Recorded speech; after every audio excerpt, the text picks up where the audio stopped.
भिवंडी शहर में जो लोग गाड़ियां चलाते हैं, खासकर टू व्हीलर, आपने देखा होगा टेबल सीट तो गैर कानूनी तो है ही है, मगर चौबल सीट, एक मोटरसाइकिल पर पांच पांच हमारे जो यूथ है ये चलते हैं। गिर गए, कुछ हो गया तो गलती किसकी? सरकार की।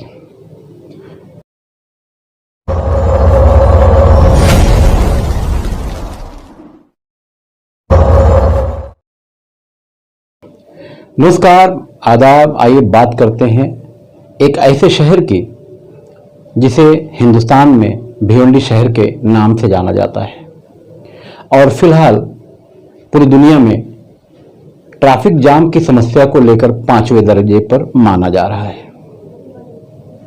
भिवंडी वालों के हिस्से में ऐसे तो अवार्ड वगैरह बहुत कम आते हैं, मगर कम से कम ये एक अवार्ड तो मिला। हालांकि भिवंडी शहर को कपड़ा उद्योग का एक बड़ा अवार्ड, एक बड़ी पहचान मिली हुई है।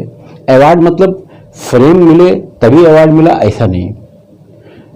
कपड़ा भिवंडी शहर की पहचान है।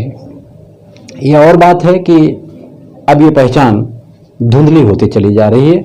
भिवंडी शहर का एक उद्योग और था, मोती, प्लास्टिक के जो दाने होते हैं वो, ये भी पूरी तरह से करीब करीब धुंधला हो ही चुका है, क्योंकि चाइना की मार्केट से जो माल आ रहा है, हमारे माल महंगे पड़ते हैं, चाहे वो कपड़ा हो या मोती हो या अदर आइटम जो हो। चाइना के जो सामान हैं हमारे देश में बनने वाले सामान से सस्ते हैं, अच्छे हैं, देखने में खूबसूरत हैं। खरीदने वाले ये कहकर खरीदते हैं कि टिकाऊ तो नहीं होगा मगर जब तक चलेगा चलेगा। बहरहाल बात भिवंडी शहर की।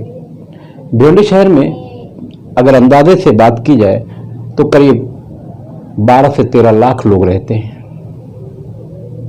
भिवंडी शहर मुंबई शहर से करीब करीब 50 किलोमीटर की दूरी पर आबाद है और ऐसा लगता है कि व्यवस्था, अर्थव्यवस्था, सामाजिक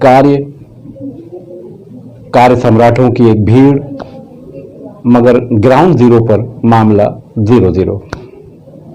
भिवंडी शहर की सबसे बड़ी समस्या है वो रास्तों की है।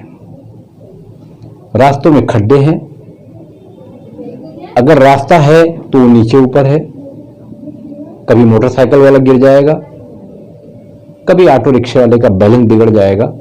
और भिवंडी शहर में रास्तों की जो समस्या है उसको लेकर कब किसकी मौत हो जाएगी खड्डे में गिरकर, इसकी भी गारंटी नहीं है, क्योंकि ऐसी मौतें सामने आ चुकी हैं। अब खड्डा बनाने का काम किसका है? सीधी सी बात है, जो स्थानीय इकाई होगी, जैसे भिवंडी में भिवंडी निजामपुर शहर महानगर पालिका, रास्ता बनाना इनका काम है।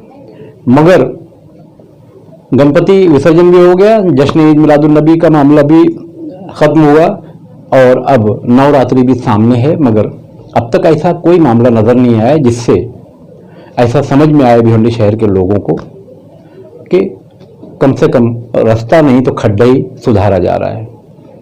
चलिए इसकी बात आगे बढ़ाते हैं और आगे बात करेंगे ये सब क्यों नहीं हो रहा है। अब आ जाते हैं ट्रैफिक जाम की समस्या को लेकर। जब रास्ते ही ठीक नहीं है तो गाड़ियां स्लो चलेंगी, धीरे चलेंगी, तो ट्रैफिक जाम तो होना ही है। ट्रैफिक डिपार्टमेंट के लोगों को गालियां देकर कोई मतलब नहीं है। चलिए ये भी देखकर आगे बढ़ते हैं। भिवंडी शहर में जो लोग गाड़ियां चलाते हैं, खासकर टू व्हीलर, आपने देखा होगा टेबल सीट तो गैर कानूनी तो है ही है, मगर चौबल सीट, एक मोटरसाइकिल पर पांच पांच हमारे जो यूथ है ये चलते हैं। गिर गए, कुछ हो गया तो गलती किसकी? सरकार की। एक मोटरसाइकिल पर 4 या 5 लोग बैठकर जा रहे हैं तो ये गलती, ये मोटरसाइकिल चलाने वाले जो लोग उस पर बैठे इनकी शायद कोई गलती नहीं है। भिवंडी शहर की जो आज ये हालत हुई है ट्रैफिक जाम को लेकर, भिवंडी शहर का जो नाम पूरी दुनिया में 5वें नंबर पर आया है, तो ऐसे ही नहीं आ गया है, वजह है इसलिए आया। अब बात करते हैं भिवंडी शहर की पत्रकारिता की।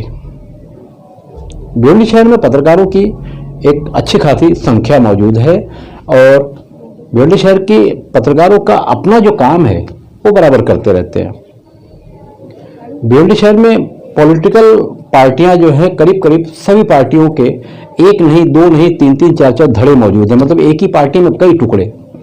तो ये तो खुद ही फूट का शिकार हैं, तो ये शहर का विकास क्या करेंगे। बहरहाल मैं भिवंडी शहर के पत्रकारों से अपील करूंगा कि भिवंडी शहर का पॉलिटिकल सिस्टम पूरी तरह से नाकारा हो चुका है, इसलिए कम से कम आप अपनी कलम की ताकत दिखाइए। अगर आप सोशल मीडिया के प्लेटफॉर्म से आवाज़ उठाते हैं तो इससे ताकत दीजिए भिवंडी शहर की समस्याओं को हल करने के लिए। भिवंडी शहर के आम इंसान के दर्द को आप समझिए। भिवंडी शहर में आम इंसान तड़प रहा है और रास्ते चाहता है, आप दे सकते हो। और अब आइए असली बात कर लेते हैं, जो मैं असल में कहना चाहता हूँ। भिवंडी शहर में या किसी भी और शहर में किसी भी विकास काम के लिए, डेवलपमेंट के लिए पैसा चाहिए, वही हमारे पास नहीं है। हमारे पास मतलब भिवंडी निजामपुर शहर महानगर पालिका के पास इतना पैसा नहीं है कि इस शहर का कम से कम रास्तों का ही डेवलपमेंट किया जाए। अभी एक डीपी प्लान आया है, वो भी ऐसा घूमेगा और फिर कहीं ठंडे बस्ते में चला जाएगा, क्योंकि भिवंडी शहर में रोड वाइंडिंग का जो काम है, ये डीपी प्लान का जो मामला है, वो इतना आसान भी नहीं है। तो सब मिलाकर ये गोल गोल हो जाएगा। भिवंडी शहर के लोगों ने पानी पट्टी, घर पट्टी, अदर टैक्सेस जो है वो यूं समझ लीजिए कि भरना ही छोड़ दिया है। महानगर पालिका थोड़ा मोड़ा दबाकर जो वसूली कर लेती है तो हो जाती है।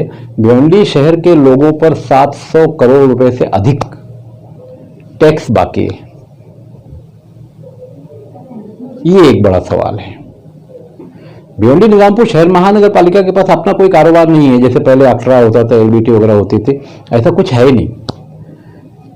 राज्य सरकार और केंद्र सरकार पर निर्भर है भिवंडी निजामपुर शहर महानगर पालिका।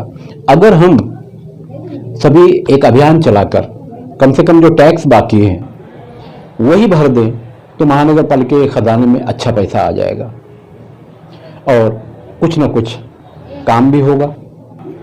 बहरहाल ये किसी एक व्यक्ति की बात नहीं है, किसी एक व्यक्ति के सोच की बात नहीं है। भिवंडी निजामपुर शहर महानगर पालिका का जो खजाना थोड़ा मोड़ा भरता भी है, तो जो लोग अंदर बैठे हैं उनका भी पेट है और जो उनसे जुड़े हुए कुछ लोग हैं उनका भी पेट है। अच्छा, ये पेट हो तो ठीक है, ये महापेट है, हमेशा से मामला रहा है। फिर भी कहीं ना कहीं महानगर पालिका का जो खजाना खाली है, अभी आयुक्त ने ऐलान भी किया है, जो ब्याज का पैसा यानी इंटरेस्ट का पैसा वो माफ़ किया जाएगा, इसलिए लोग भरें। बहरहाल भरना चाहिए, ये हमारी जिम्मेदारियों में से है। पॉलिटिकल मामला वो अलग चीज़ है। यही वसूली अभी अगर टोरेंट को दे दी जाए तो लोग भरना शुरू कर देंगे। तो ऐसा ना हो जाए, क्योंकि कई बार ऐसा हुआ है प्राइवेटेशन में देने के लिए पानी पट्टी, घर पट्टी वगैरह, तो ऐसा ना हो जाए कि आने वाले दिनों में एमएसी भी गई, उसके बाद का दिन सब लोग देख रहे हैं, तो फिर ऐसा ना हो जाए कि फिर एक दूसरा दिन देखना पड़े। इसलिए हमें टैक्स वगैरह भरना चाहिए। बहरहाल भिवंडी शहर में जो समस्याएं हैं, कहीं ना कहीं कुर्सी वाले जिम्मेदार हैं, तो हम भी उसके जिम्मेदार हैं। वीडियो कैसी लगी ज़रूर बताइएगा। मैं खान फ़खर आलम।